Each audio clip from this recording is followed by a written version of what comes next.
Okay, here we go. We're going to talk today about Herbert Hoover and the personal information about him. We started yesterday, but we talked mostly about Lou Hoover, and I did. In talking about Lou, so in talking about someone's wife, you wind up talking about them also. So you already learned a little bit about him already, and we have talked about him before, going all the way back to Wilson, because he started helping out in World War One. So he becomes a public figure all the way back during Wilson's term. So we're going to start today, and I'm excited because I really like him, and I think he is someone who is overlooked, and not just overlooked, seen as a poor president, and not just seen as a poor president, but seen as someone who was uncaring. But if you look at someone's entire life, I don't think you can say that about him. So I think we need to be careful about looking at someone only based on one period of their life, and especially a 4-year term. If someone picked the worst 4 years of my life and then based a whole opinion of me based on that part of my life, I would hate that. Okay, so we need to look at the person as a whole to see what was his whole life. And I think sometimes we're in danger of not looking at a president's whole life, but only looking at just the time when they were president, because it's such an important position. And so you want to know what they do when they were president, and how did they get there in the race, and why did they lose the election. And we just look at the presidential part, but that's only a very small fraction of their entire lives. And some of them, that may be the most important thing they ever do. But in other cases, and I think especially in Hoover's case, that's not true. I think that he has lots of other things to credit to his name that we want to talk about. I put this picture of the Hoover Medal up here on the front, and I have it listed later in the slideshow, but this medal was actually founded in 29, and it was founded in his honor, and he was the first recipient of it, and it is given every year to engineers who are trying to make the world a better place. So he was an engineer that then used his capability and his money and his know-how to help out, to help the world. And he was, this medal was started in his honor and is still given today. This is the picture of his birthplace cottage, and I showed you a little bit on the National Park Service website yesterday morning. This is the picture of his Palo Alto home that his wife Lou designed. So I told you it looked kind of like bricks stacked up and a little bit adobe-ish. This is the house. So this is the house that now is the president of Stanford University's home. And then here's a picture. This was probably taken in Belgium, I'm not sure, but Hoover really had a heart for children, and helped children in a lot of different ways throughout his life. And so I think this is a fitting picture to have with him, of him with a bunch of children surrounding him. Okay. Now, oops, I can't see my... Okay. All right. The beginning of his life, he was raised as a Quaker, and we've talked a little bit about Quakers. Remember, Dolly Madison was raised as a Quaker in West Branch, Iowa. A Quaker is a religious group of people that don't believe in having one preacher. They believe in the equality of everybody, men and women. They also were pacifist, which means they didn't believe in fighting in war, and they didn't believe in killing. So that's some of their major things. But by 9, he was an orphan. When he was about 6, his dad died, and he was a blacksmith in their town, well respected blacksmith. And then his mother survived, and she did her very best to raise her children so that they would not have to quit school. A boy his age in a lot of towns like this would be expected to stop going to school and do what he could to earn money for his family. But his mother wanted him to remain in school, and they highly valued education, which you see him continuing to do throughout his life. And um, but she also died when he was about 9, and he was taken in. They were taken in by various family members and aunts and uncles, and there were 2 other siblings. And first they were all taken together, and then there was an uncle who was in Oregon whose son had died, and they wanted um, Herbert to come and live with them. So at 11, he packed up his suitcase, left everything that he knew, left his family there, and moved to Oregon, um, about the same age as you are now. He helped his uncle. His uncle had an insurance business. He helped his uncle there. He continued to go to school.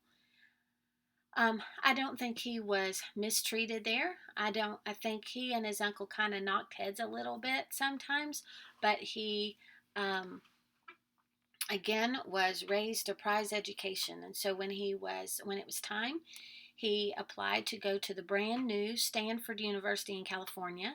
At first, he didn't pass the entrance exams. He didn't pass the test to get in. He didn't do well enough. But the professor saw promise in him. They saw someone who would be willing to work hard, and so he came to school early during the summer and took extra classes so that he could be good enough to get in. And so he studied mining at the university, became very popular at the university, worked with his professor, did a fabulous job there. And remember I told you when we were talking about Lou that's where he met Lou Hoover, that she wasn't Hoover at the time, Lou Henry, and she was also a student. And then his first job was in Australia. This picture, he's the one on the camel, where he showed himself to be a very, very capable miner, but not just a miner, a leader. He showed himself to be wise, to be a good manager, and he quickly rose to a leadership position. And then we heard in our talk yesterday that he is given a job in China, and so he asked Lou to marry him, and then they go together to China.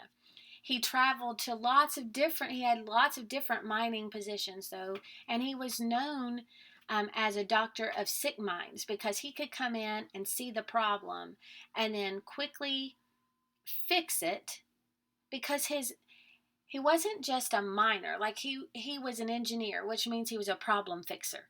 He could look at a problem and see, we need to do this. And then he was a good organizer of people. So now we need to do this.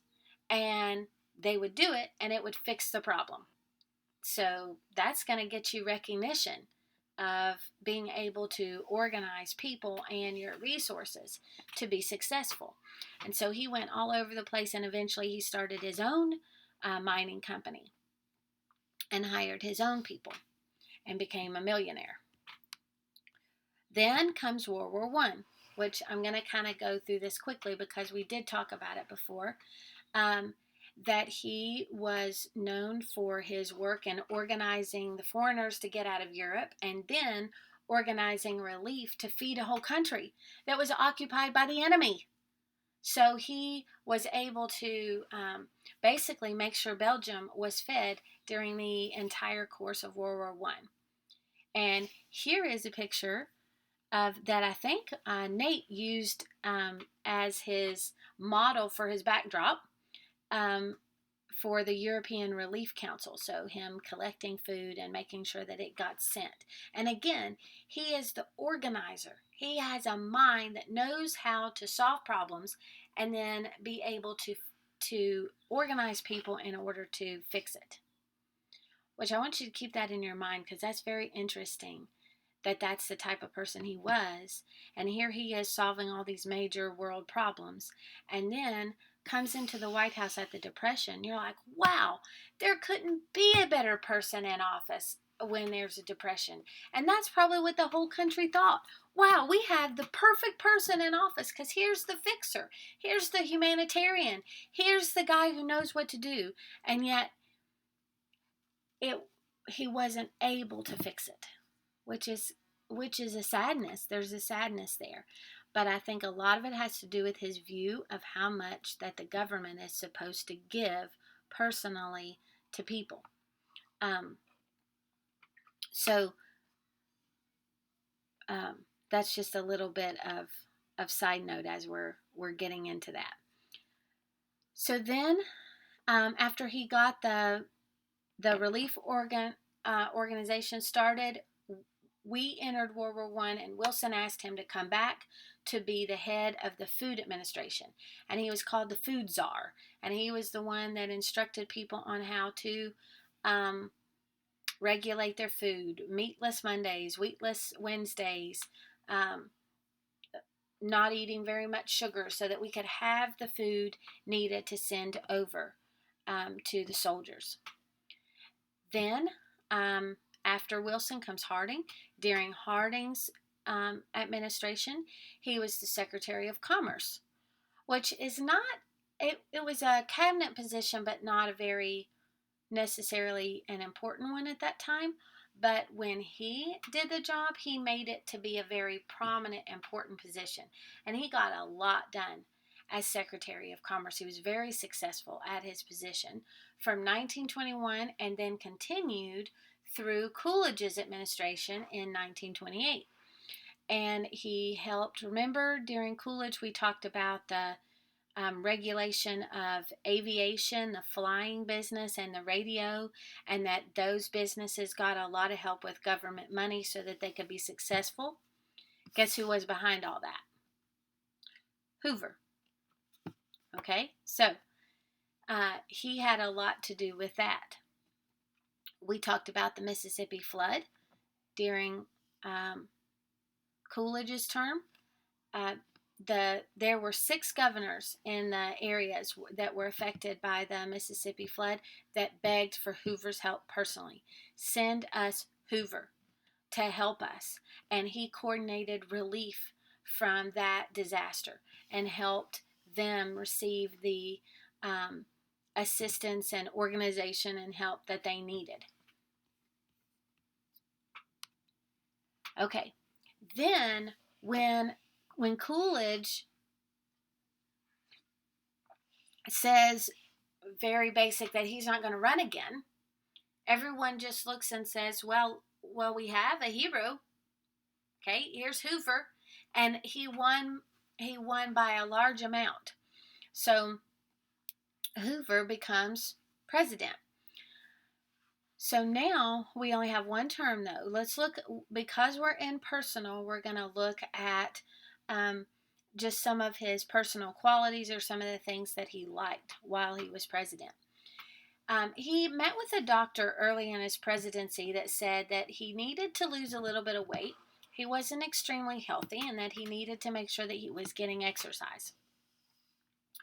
So the doctor recommended using a medicine ball, which is just a weighted ball. So it might weigh like 9 or 10 pounds, and you move it around and do exercises with it. Well, it was kind of boring to just sit there and move that around and not really have anybody with you or anything. So he invented a game where he had a lot of his cabinet members out, and they put up like a volleyball net, and they threw this weighted ball across a volleyball net back and forth.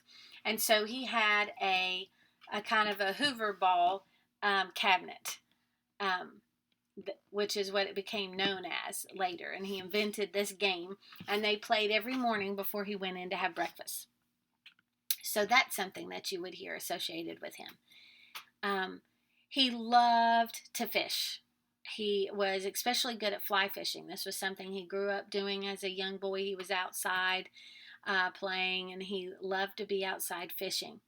But I read one story, I thought this was kind of funny, that he loved to fish, but often his engineer brain would take over, and he would start looking around at the river he was fishing in and start moving rocks around and building dams in the river. And he would just leave his fishing line instead and go and just start moving around rocks because that was just the way that his brain worked. I think that's interesting because I think it shows his brain was always on. When you're fishing, it's more of a relaxing kind of thing where your brain is not actively engaged necessarily. And he found a way to engage his brain while he was fishing. He loved baseball.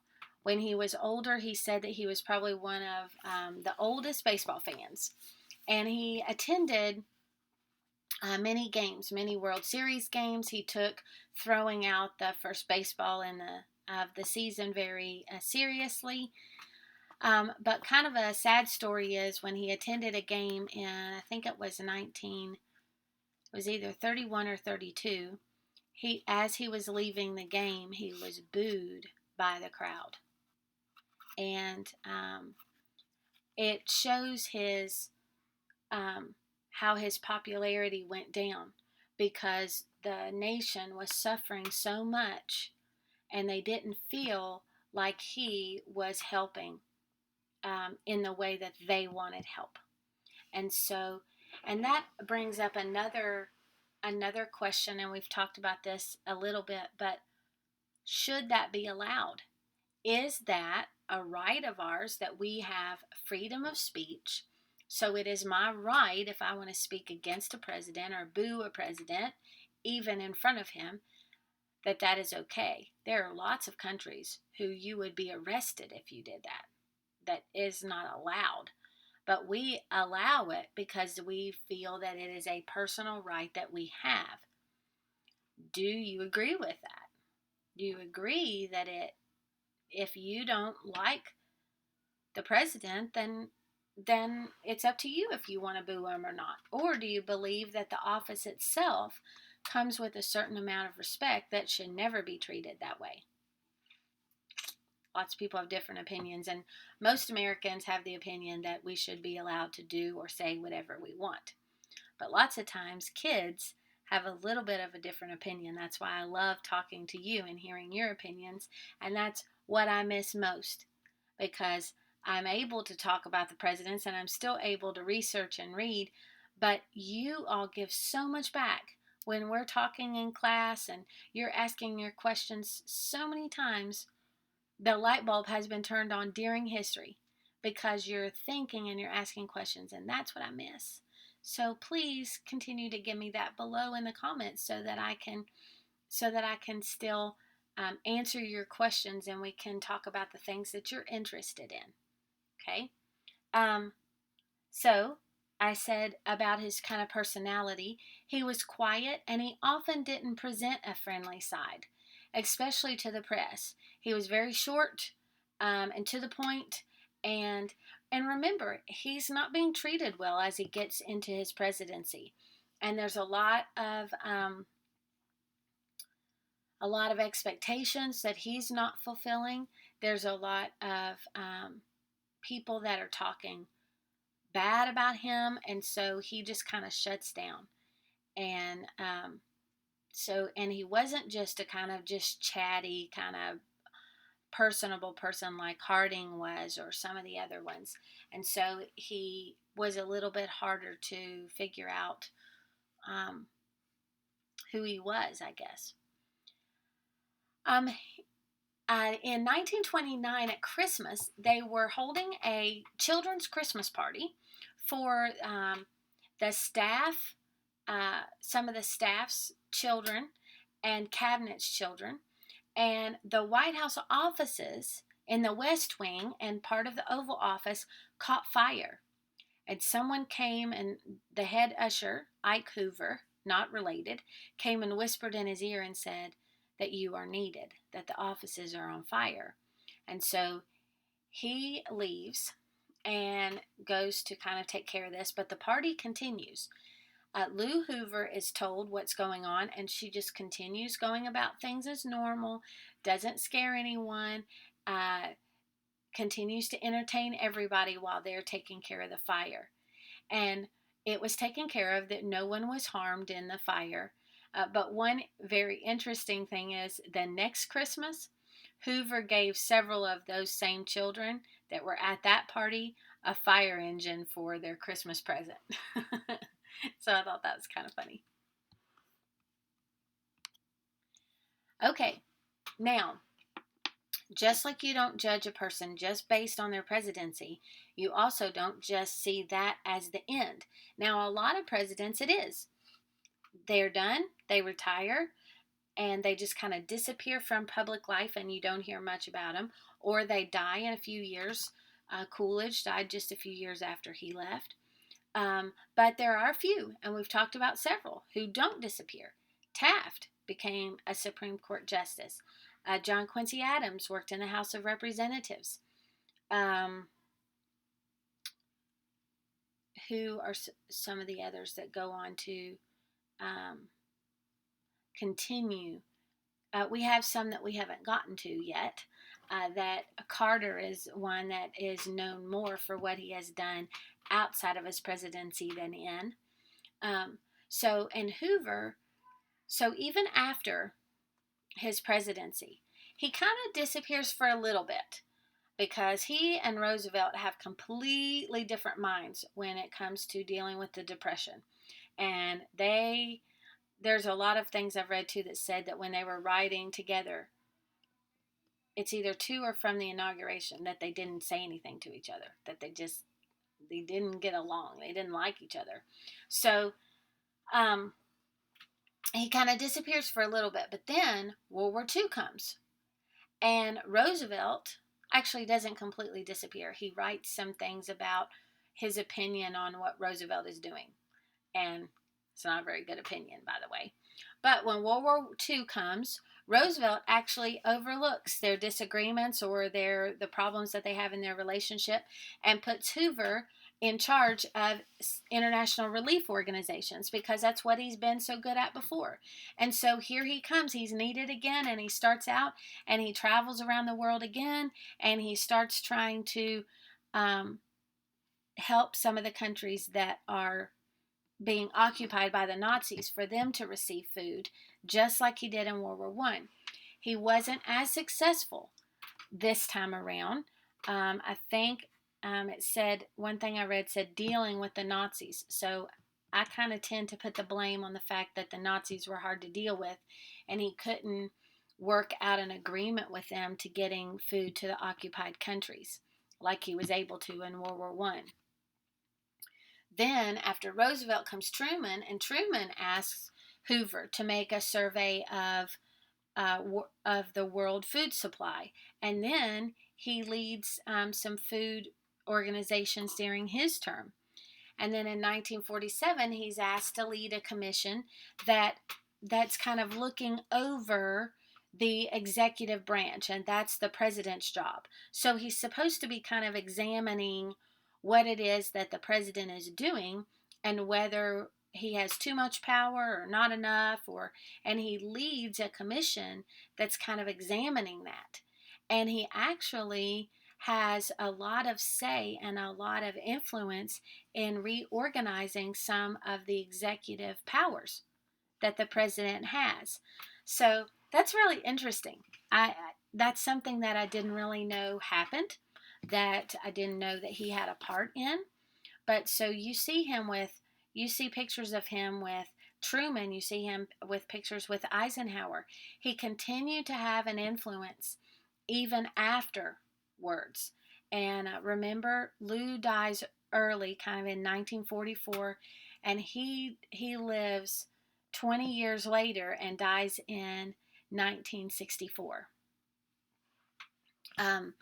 Now, honors and recognition. He received a lot of honor and memorials and recognition, maybe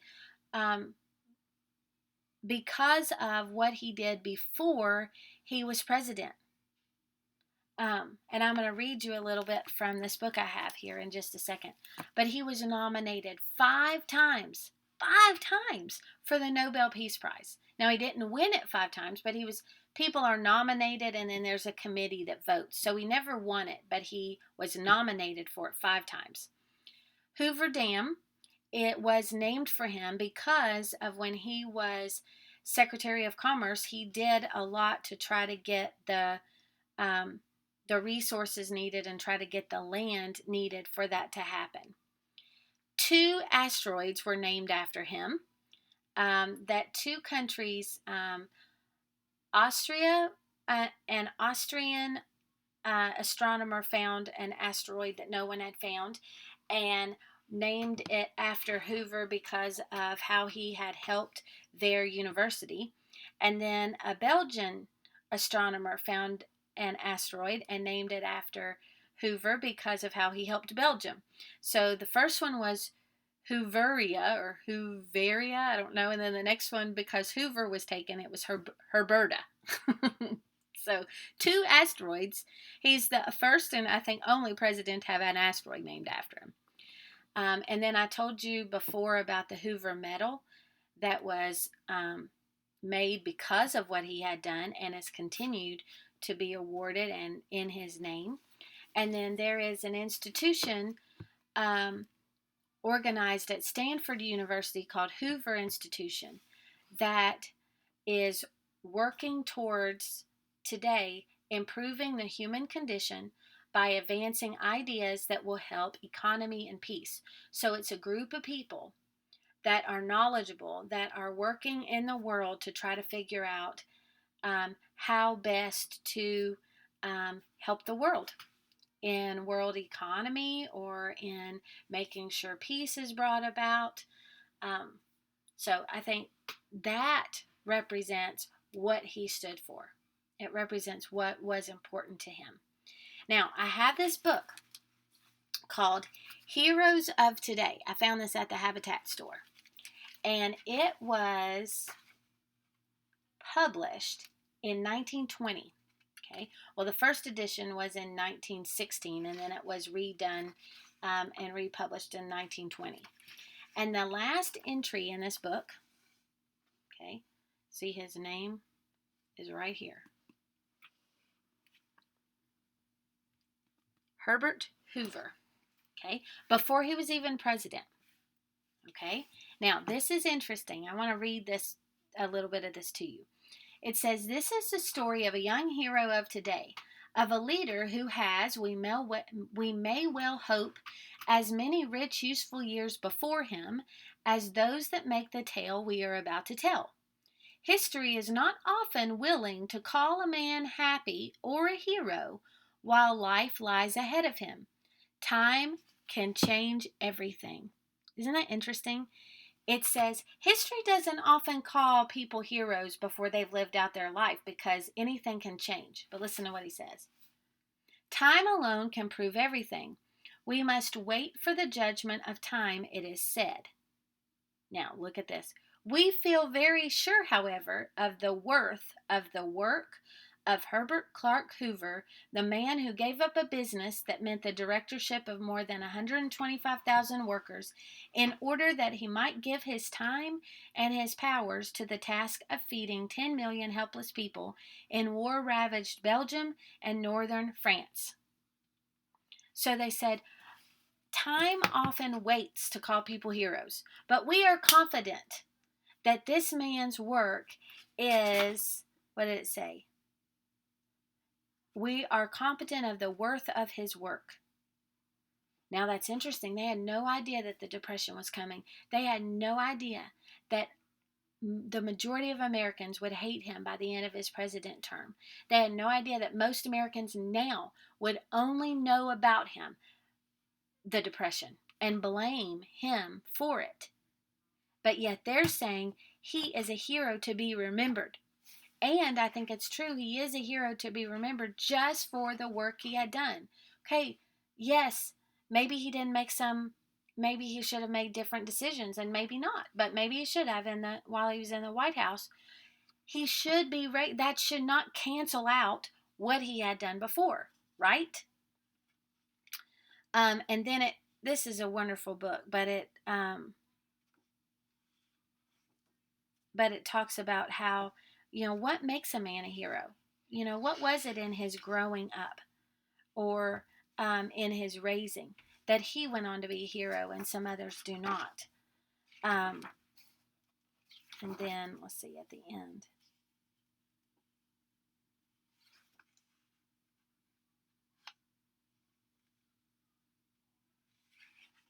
It says, do you know the story of the kind-hearted passerby who was so moved by the misfortune of a workman hurt in an accident that he exclaimed aloud in an agonized tone, "Poor fellow, poor fellow!" Another bystander, however, reached in his pocket and drew out some money. "Here," he said, turning to the first speaker, "I am sorry, $5 worth. How sorry are you?" It's the idea that we can yell, "Oh, we're so sorry, you're in problems," but who's willing to do something? That is the question that Mr. Hoover has put to America. What value do you put on your thankfulness for peace and prosperity, and your sympathy for a suffering people less fortunate than yourselves? As we look at Mr. Hoover, however, we say, in giving him to the work, that's so cool, in giving him to the work, America has at least given her best. This book is saying that America has given one of its best by giving Hoover.